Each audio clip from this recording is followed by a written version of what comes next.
What is up, bros? Me, Josh here. In today's video, we are going over the Cossack. Well, actually, we are going over the Haida. This is considered the Cossack right here as we see it is technically the Haida retrofit, and it will be the Tier 7, actually the first Canadian ship that's going to be coming into World of Warships, and will be a Tier 7 premium destroyer. Now, this is something that's been kind of worked in, and then the Cossack will then become its own ship, of course. This still holds the title of Cossack currently, but will be switched over to the Haida, and this has been a much anticipated ship for all the Canadians out there of wanting to have their first Canadian ship into the game. So pretty excited about that for all of you guys. And this is going to be a review, so this is actually a finalized version of the ship, obviously going over to not being called the Cossack, but being called the Haida. But this is how the ship will be going live, and let's dive into it really quickly and kind of go over my thoughts and kind of concerns over this ship as it's going live, as it is right here. So it's not needed to have work in progress anymore, which is kind of nice. So this is with a survivability expert captain, 18,000 life, which what you're going to be able to kind of compare it most to is the tribal class of the Gahja Mahda. So this is the Tier 7 Pan-Asian DD. So if you have played the Gahja Mahda, the Tier 7, you will enjoy this ship. A lot of things are very, very similar. One of the main differences of this between these two ships, this is what I'm going to compare it to the most, is two things. One, this back turret, a terrible arc, or a terrible shooting angle on this. This blocks almost its entirety. So to get the back turrets, or this one specifically, around, you're going to show almost all broadside, but the front two are going to be able to do almost all of the heavy lifting, and you also have you know, a relatively decent aggressive angle. As with the Gahja Mahda, with it having a top one, you can be almost, you know, not completely straight, but this one has nothing to impair its, you know, its ability to shoot basically forward. So the Cossack does have a bit worse of shooting angles in the back, as well as, of course, the Gahja Mahda has two sets of torpedoes. But they are deep water torps, so they only hit they hit basically everything but destroyers, and the Cossack only has one set of four, or four individuals. So what you end up doing is you're basically, with this ship, getting a worse third turret firing angle, and I guess if you want to look at it, worse torps. You're only getting one set of torpedoes. Yes, you can single fire them with a 96-second reload. And with the Gahja, you are getting a 120, so they're a bit quicker for the one set of four. And I'm just wanting to see if they had torpedo reload, which I don't, so that's good.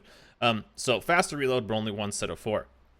But one of the main things that's different about the Cossack, aka the Haida, I'm just gonna call it the Haida from now on, is this disturbingly low detection, 5.7 kilometer detection, absolutely insane. Now the Gahja Mahda had a very low detection when you played it. We had a 6.1. So the Haida getting a 5.7. Now, 5.7 with Gahja Mahda guns, I would hate to be, you know, a relatively stealthy torpedo boat that is, you know, the Shiro. Let's just start with the Akatsuki, right? It has decent guns. It's known as a torp boat. It's the IGN line. 6.4, 0.7 kilometers stealthier is the Haida. So almost a full kilometer stealthier than a quote-unquote torp boat. Now, this has better guns. It can defend itself. The IGN alpha damage is pretty nuts. But let's look at something that can't quite defend itself as much, but is known as being almost purely a torp boat, and that's the Shiro. Well, Shiro's going to be able to detect it, right? 5.8 kilometer detection on a basic quote-unquote full torp boat. Yes, the Shiro does have guns, but man, it does not have Gahja guns. So the Haida is going to be an absolute beast. I would say what this thing is going to compare to the most is like the USS Kidd. You kind of lack torpedoes, honestly, with one set of torps, but you are just going to absolutely obliterate. You're the stealthiest Tier 7 DD in this game. Now the C-39 is out. That's with not the right captain, but that's a relatively stealthy too. But nothing at 5.7 with the +-2 going against up to Tier 9 ships, assuming you don't fail div. The lowest you're going to see is 5.4, and that's against other IGN DDs. You're almost the stealthiest ship in a +-2 matchmaking. This ship is so strong. I'm surprised it's going out at this low detection, and this is when we'll get into some gameplay. I'll kind of go. I don't want this video to be too long, but Absolutely nuts. 5.7. It blows my mind that they released it with the detection this low. Now, it does play into the playstyle of it being basically a destroyer hunter, but god damn is this ship strong. So hit points, this is with survivability expert, 18,150. That's even more than the Gahja. Now the Gahja might end up winning a gunfight against this because it does have that better third turret, comparing it to these. But the Cossack will get that first shot every time with a 0.4 kilometer buffer before it gets spotted. Main batteries is going to be very similar. 5-second reload, relatively low fire chance of 5%, and the same alpha damage as you would. Now switching over to the Gahja, it's going to have an 8% chance, and with a little bit higher alpha damage at 1700 for the HE and 2100 for the AP. What was the Cossacks? Oh, it's actually right about the same. 19, not 17. Yeah, it actually has better HE alpha damage. I thought it was the other way around. So that's pretty nuts right there. Main battery firing range of 12.3 kilometers. Now you do have a pretty high shell velocity, kind of almost close to like the USN cruisers. So hitting things at super far away are going to be kind of tough, but that's not really what you're looking for. This close quarter destroyer hunter that is the Haida is going to be nasty within 8 kilometers. It is going to be a little lofty though, so just a heads up on that.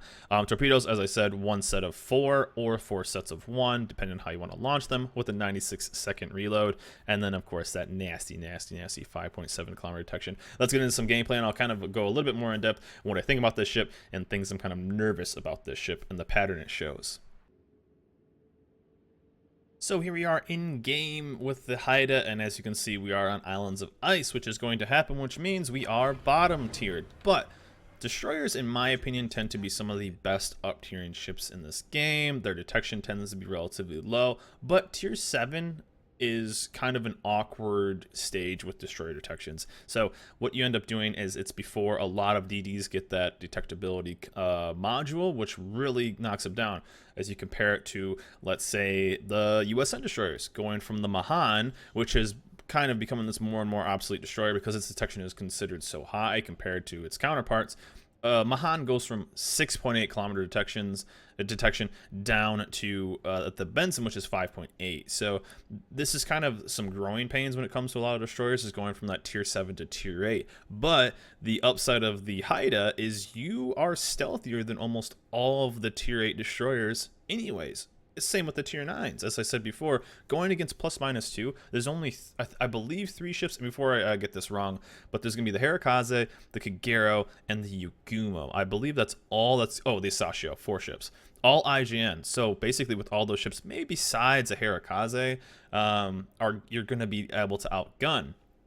But with just a 3 kilometer or 0.3 kilometer difference in their detection to yours. So you actually up tier in this ship very, very, very well. So as you see right here, first thing I'm going to look for is how many radars there are. There's an Indianapolis, and that's it. So what am I going to do? I'm going to push the ever-living hell out of this ship. And this is exactly what I mean by being able to play around this play style.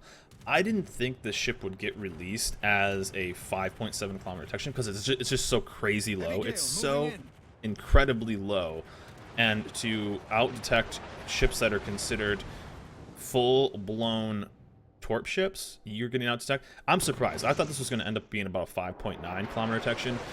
Thing you have to do it is compare it to, let's say, compare it to a Gahja, which is at 6.1. I figured it would be a little bit stealthier than that, but it would have, you know, you got to do a trade-off because the torps on this ship are considered worse. And there's the loft, right? There's the loft on the shells, which was what I was talking about.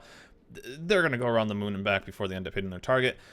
But the majority of your, honestly, the majority of your kills are going to end up being within 8 kilometers. So you are a destroyer hunter. And this is when the comparison of me, or a comparison I made it with the Kid.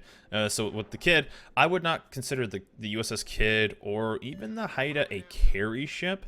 But I think the Haida might be a little bit better than the USS Kid in this aspect of you can get just so much closer. It may only seem like a little bit. I think the USS Kid has a 5.9 off the top of my head detection.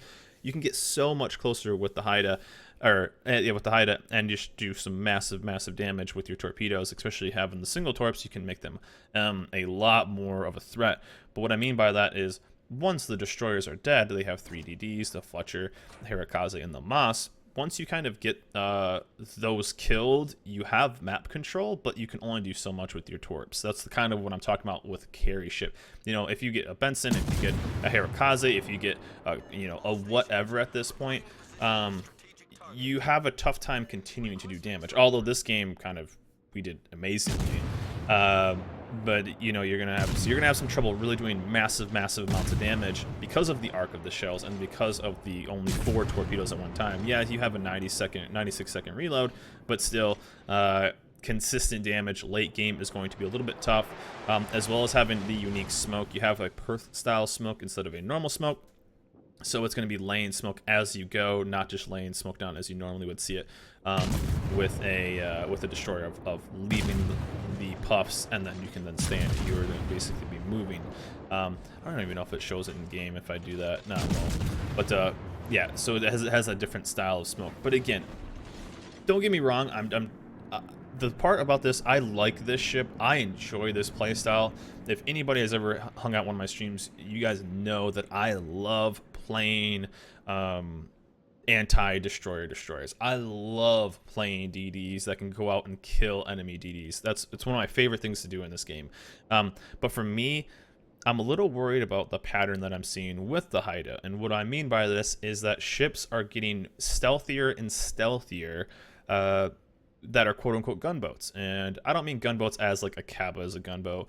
I mean like these kind of hybrids. It used to be back in the day, kind of when it first really started, is IGN boats were the stealthy and torp focused. You had Russian ships which were high detectability and were all mainly focused around guns, short range torps. And then you had the USN and the German kind of in between. And then, but their detectability was a little bit higher than the IGN, but much lower than the Russian. And so then you started getting like this Pan-Asian line and a couple premiums that are, okay, well, we nerfed the IGN torps, so they're not as good. So you take that away a little bit. The Pan-Asian DD line has these deepwater torps. Yes, they can't hit destroyers, I understand that. But they are so much better against the 75% of the other ships in this game, which meaning the cruisers, the battleships, and the CVs. So I feel bad for IGN destroyer mains because your line continues to get pseudo nerfs, and this is a direct example of that. They're making these quote unquote, I'm just gonna call them gunboats, even though people are gonna be like, well, the Kaba's a gunboat, blah blah blah. They keep making these hybrid gunboat ships stealthier or almost as stealthy as the IGN ships, so there's no reason to have these IGN ships anymore, because okay, I can out detect him by 0.2 kilometers, but if he gets that 0.2 kilometers, I'm dead. That, you know, that's the trade-off, right? Especially when like the Gahja came in, 6.1 kilometer detection, and you murdered any IGN DD. You actually outspotted the Akatsuki at that tier. And again, this is purely in the mid tiers. High tiers and low tiers IGN are still pretty strong if played correctly, but the mid tiers is where there's some really bad growing pains of ships that are very stealthy and with much better guns. There's almost no reason. It's almost becoming an obsolete line, in my opinion, for those mid tiers. That's 6, 7 right there. There's some definite growing pains with just the pattern of stealthier gunboat ships, and then just, you know, having worse torps than another line, even though you're a torp. To me, it just seems crazy. That's why I'm surprised it went down at a 5.7 instead of 5.9. But anyways, I digress. It's just a little bit of my worry of people of these lines continuing to and look at this farm fest right here. I cannot wait to get into this, and we definitely do. But that's really my, as a CC, as a player, again, I like this ship. It's strong. It's my play style. I'm going to play the Ever Living Hell of this ship because it is so strong, and I can't wait for more tiers of torp boats. You know, that's going to be great. Cannot wait. And here's you're going to see an example of the smoke as well. As you see, the smoke timer right there at 8 seconds. It continues to go down, and then it's down for 15 seconds. So you have that Perth style smoke if you've ever done it. So right now we know that this guy just got dropped down, so we're going to farm some fires on him and try to work down the ship, because we're actually getting smashed right now. We lost an Iowa, Chappie, and Indy. They've lost 2 tier 7 ships, so that's not the best. And we're radared right here, so we just got to keep moving. But this ship overall is a blast. I really enjoy this ship. I'm going to enjoy this ship, but maybe it's just I don't even know the right way of saying it. I'm just worried that they're trying to, I don't even know the right way of saying it. I don't even know. I'm just rambling right now on this, but I don't like this pattern of the IJN line continuing to just get pooped on all the time with this line. It's harder and harder to play that line. My guess is they'll somehow just make the entire line like a like the Harakaze, where there's retrofits of more gunboat style play. I could see something like that, because everything else is just going to outgun you, and basically things are just starting to outspot you. One thing too that I'm kind of worried about is these older destroyers, such as the Mahan, such as even other premiums like the Bliss. With, you know, the Mahan has, let me get really lucky on these torps right here. This thing can be nasty. This ship can be strong. I remember the first, well, this is kind of like the first time we've seen the Haida, but this ship is strong. If you guys enjoy this playstyle, you're gonna love this ship. But you get stuff like the Mahans, you know, with the high 6-kilometer detection. You know, the Bliss 6.7. I think the Mahan's 6.8. Leningrad, Sims 6.6. You know, those ships are going to get harder and harder to play, but I think they were relatively balanced with that because, one, there was a relatively big buffer between them and IGN DDs, and of course you have Hydro on this ship too, which is actually pretty nice. It's not massive. I think it's relatively short, like 3.5 kilometers off the top of my head, but still it's good for pushing into smokes and being aggressive. It's not, yeah, I wouldn't consider it German strong, but the Hydro is nice, and it's a nice little defensive thing. As you'll see right here, I'll kind of push it and get kind of aggressive on these guys. But older DDs as well start to get pseudo nerfs, and how crazy is that? I'm sub 6. I'm 5.9 from this guy with Gahja guns, sending in torps that are relatively quick and do relatively good damage, and he has no idea I'm there. No idea. And this Harakaze will work him down too, which is good. Oh yeah, we're gonna push him with the Hydro right here and just make that go down too. I think the Tago smashes him. No, he ends up in the corner. Anyways, I lost my train of thought. But still, we're at 53k already, which is pretty solid. Again, we're bottom tier, but it doesn't feel like it because we're so low. Oh yeah, with the DDs with higher detection. I'm interested to see what they kind of do over time. If they're just going to buff them, or if they just leave them as it is and say, hey, good luck, you're going to get detected by everything. You know, these are all questions that I kind of have moving forward. And watch this. So we have 120 millimeter guns, but guess what? A Tago life right here. Now, if you enjoy DD play, you'll enjoy this. Now, I should have probably just stuck with HE. He probably would have died right there, but we get the kill anyway. And then this Tago, I'm like, okay, if he gives me a decent little angle, we got this right here too. And how this has been a pretty decent comeback. Just saying, held down by bottom tier ships, but 3 kilometers. I didn't know at this time what the detection was, and we're gonna throw the torps out just in case. But we're gonna work him down a little bit and watch this. Oof, feels good. That feels good. And with your gun range, and he gets just far enough away. Maybe if I aimed a bit farther back, I would have got more, but we basically just bounced on that. But boom, down he goes. 100k, 3 kills, and again, you're not really gonna feel like you're bottom tier with this ship, which is nice. It up tiers really well. But yeah, overall, I find this ship extremely strong, and the rest of this game, we'll probably just end it right here. The rest of this game is just us chasing down a CV for the last 7 minutes, and I don't want this video to be way too long, but I feel like this ship is good. It's a great ship. It's a fun ship. You'll enjoy this ship. It's tier 7, so it's not gonna be crazy expensive. But the part that worries me about this ship and other ships like it is the actual pattern that we're seeing with gunboat destroyers continuing to get stealthier and stealthier. And then what's that going to do? They're going to have to do something with the IJN line, either make them even stealthier, give them a pseudo buff through like maybe a Harakaze style of modules or different hulls or something like that. But right now, if you're starting to make ships that have better guns than quote unquote torp boats, then you're gonna have to just like, give them a chance to defend themselves. I'm not sure. But anyways, this ship by itself gets 2 thumbs up. Again, it worries me a little bit on this pattern of ships, and maybe that's just me as like a CC, as a DD player. To me, it just doesn't seem very fair for me with these types of guns to be able to out-detect somebody that can't really defend itself, like a Shiratsuyu. It gets the advantage of the IJN line.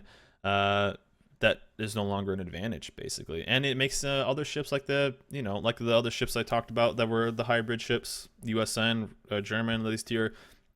It makes their playstyle even harder. But anyways, if you like this playstyle, you'll enjoy this ship. And again, this is going to be the finalized version, so hope you guys enjoy this. No longer work in progress, so it will go out as the Haida.